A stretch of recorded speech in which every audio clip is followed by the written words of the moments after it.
Hello, Christmas is coming, New Year's after that, and we are still here. We are still in a big mess in this planet. We have not really changed a lot the condition of our life, our ethics. We are still having all the problems that we have accumulated for so long. So it's a good time to consider some things that probably have slipped a bit in mainstream in our humanity. One, of course, is the reality, the actual presence of what we could call the grace of God. And I'll explain a little bit about the grace because it's an important point. In the biblical tradition, we can find two expressions of the divine grace. One, we could call it the universal grace, and other we could call it the personal grace. The universal grace, logically, is the presence of the power of God that acts in all creation, in all the worlds, in all of us, and it's not depending on our experience or our condition. The grace of God is sustaining your life, sustaining your existence.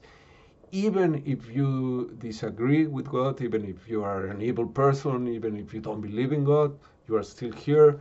So you are blessed by the universal grace.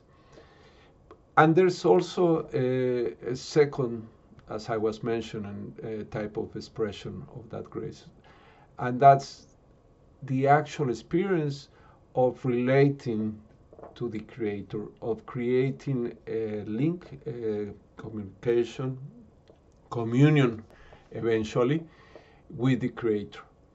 And that personal expression of grace is what had been missing in the general, let's say, process of our evolution. In the biblical tradition, the personal grace is actually the redeeming agent of creation. Is that particular action of the divine that plays with us to create a different reality, to create change, to create transmutation of our experience. You see, the universal grace is about natural laws, it's about karma, it's about cause and effect. But the personal grace is about compassion, it's about transforming, it's about conscious realization of what we are. And basically, that part of the expression of the divine is what could solve all the mess that we have created. Through the personal grace, God has given us teachers, guidance, and not only the biblical prophets, the Tzaddikim, the patriarchs, all the true teaching, all the Buddhic teaching, all the liberated teaching, etc., basically has come through that personal grace.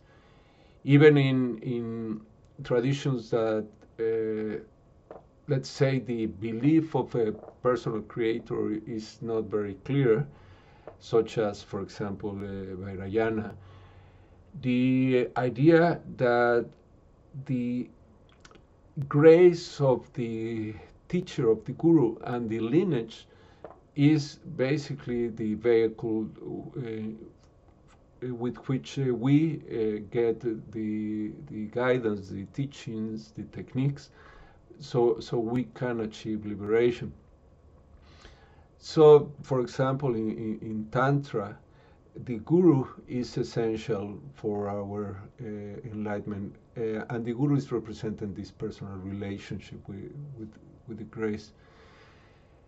So, what has been missing basically is that most of our history has been based in the general expression of grace, in the universal grace, and not really through a personal relationship with the Creator.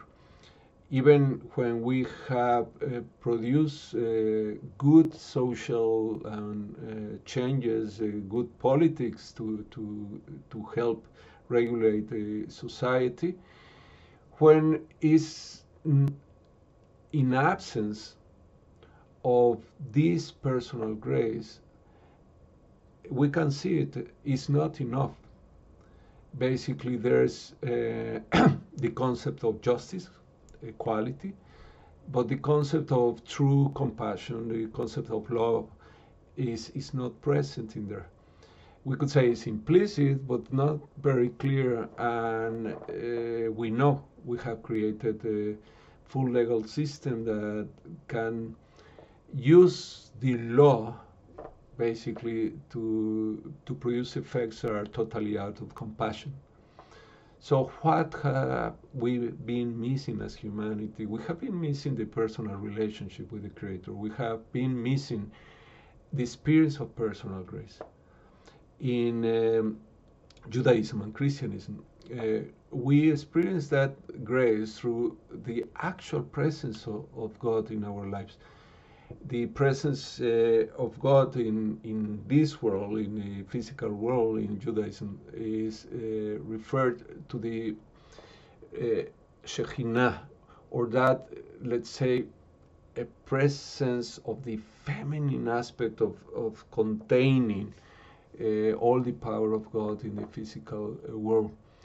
The Shekhinah was transformed in Christianism in the Holy Spirit, but in both traditions, basically, call it the Shekhinah, call it Ruach HaChodesh, call it the Holy Spirit. The idea is that each one of us can have not only an intellectual faith, a belief in that we can actually participate actively in being vessels of this personal presence. And through that, transform our life to be transforming agents of creation. So the idea is that redemption comes by the collaboration of God and basically sentient beings that are consciously communing with God. We have make a big problem because we have used the words, we have used the concepts to create a kind of intellectual experience of redemption that basically can be bended, let's say, very, very easily, as we can bend the laws for some benefit. So we have managed to create some kind of religious position where we can believe in God, where we can believe that we are redeeming agents of God or from God, but then totally enmeshed with the normal social ways, which are basically missing the aspect of love, the aspect of compassion. So we have provided kind of an illusion that we are experiencing grace, that we're experiencing salvation, that we're experiencing redemption. But the intellectual faith or the actual external fulfillment of rituals is not enough. The essence of that should be the relationship that each one of us has with the Creator, and that's what has been missing. So we're coming now again to celebrate Christmas, and then it can happen the same. Christmas can be seen totally as a social, let's say, event of celebration, of an excuse of giving gifts to people that we love, to make a lot of business for others, but not necessarily Christmas will be experienced as a reminder not of the birth of Jesus or the revelation of God, as a reminder that our personal experience, our personal relationship with God is essentially the power of a new life, is the power of a new possibility for transformation of humanity. The problem is that because we really don't experience that, then we return again and again to the next year, to next Christmas, and basically nothing changes. I mean, we can have a nice time during those days, those holidays, but we really don't change. The world doesn't change. So instead of having a kind of ascending spiral, we have created just a kind of a stagnation, a cycle where we repeat again and again and again, and people get older, people die, new people come, but basically we are still maintaining the same type of social structure, the same type of neurosis that people were having 3,000-4,000 years ago. So a good time to review a bit of how we experience life, how we experience our spirituality, our existence is Christmas. So the winter solstice, in the 22nd, reminds us very, very clearly we are under a karmic cycle, a birth and rebirth cycle that will be repeated again and again and again because of the universal grace. And we should be thankful about that. But also then, particularly the 25th, we can touch more with our heart, not only the action of the Messiah and the coming of the Messiah, but actually the possibility, as I said, of having a real relationship with the Creator. Really create an experience of presence of personal grace. So at least in that day, we can in a way have our birth in that new way of experiencing God and experiencing creation. It's like celebrating the birth of Christ, the birth of Jesus, without renewing your relationship with God, renewing your communion with God. It's a bit just like another ritual that will be repeated karmically, without any sense of transcendence, without any sense of redemption. So this Christmas, hopefully you remember to review a bit your life, to review a bit the experience that you have really with God or not, which is always a good start when one realizes no. But be aware not to try to find in an intellectual solution, as I call it, intellectual faith, where you satisfy in your mind what you believe and what you are, but that doesn't mean that you will be experiencing it. So you can, for example, be very clear in your mind what is love and what would be to love somebody, what you will do or not if you love somebody.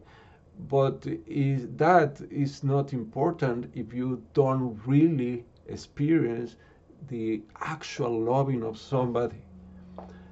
So we have created that possibility. We are very good with the mind. We are very good to trick ourselves and create these mental realities that seemingly satisfy our meaning. But the meaning should be through experience, not through ideas, even if the ideas are very beautiful. So maybe this Christmas can be a bit different, and we can start the new year with a little bit more transformation, a little bit more of actual presence of God in our life, and then do a bit of what we should be doing, that is really trying to bring a transformation to our planet. Um, Unluckily, we are not just now recycling again and again and again to the same point. Actually, we're dragging the life of this planet down with us. Slowly but surely, we have created a lot of imbalance. So it's time now to review our relationship with God, to review how we celebrate Christmas, or I mean, you don't have to celebrate Christmas as a Christian, but you definitely can celebrate the presence of the divine in your life. So my wish for you in next year is that all of us can start as new babies with a new light in our heart and being able to do something for others. May God bless you all. Thank you.